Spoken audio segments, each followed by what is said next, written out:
వంశము నిలబెట్టుకోవాలి అని దశరథ మహారాజుకి కోరిక కలిగింది.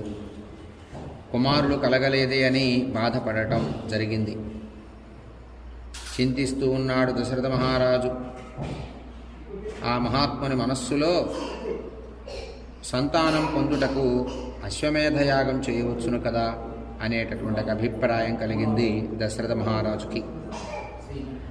ఎన్ని యజ్ఞములు, ఎన్ని యాగములు, ఎంత రాజ్య పరిపాలన చేసినా సంతానం లేకపోతే ఎలా అనేటటువంటి అభిప్రాయం కలిగి అశ్వమేధయాగం చేద్దాము అని అభిప్రాయపడ్డాడు దశరథ మహారాజు.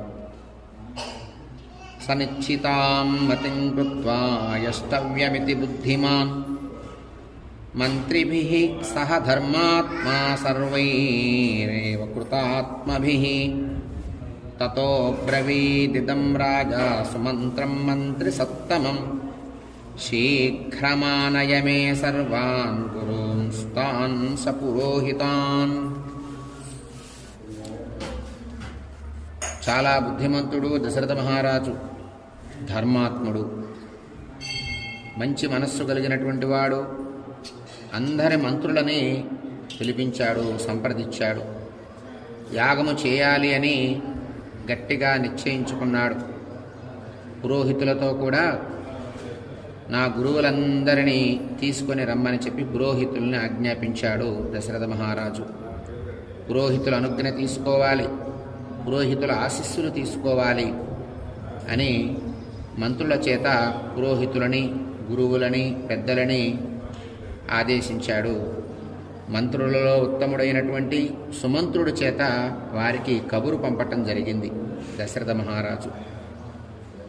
తతః సుమంత్ర్యస్త్వరితం గత్వా త్వరిత విక్రమః సమానయత్ సతాన్ సర్వాన్ సమస్తాన్ వేదపారగాన్ సుయజ్ఞం వామదేవం చ జాబాలిమధకాశ్యపం పురోహితం వసిష్ఠం చ ఏ చాన్యే ద్విజసత్తమాః.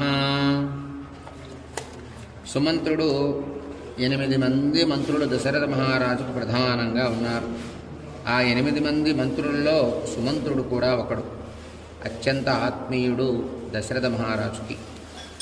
సుమంత్రుడు శీఘ్రముగా వెళ్ళి సుయజ్ఞుని, వామదేవుని, జాబాలిని, కాశ్యపుని, పురోహితుడైనటువంటి వశిష్ఠుని, ఇతరులందరినీ కూడా బ్రాహ్మణోత్తములని, సర్వవేదములు తెలిసినటువంటి బ్రాహ్మణోత్తముల్ని, మహర్షులని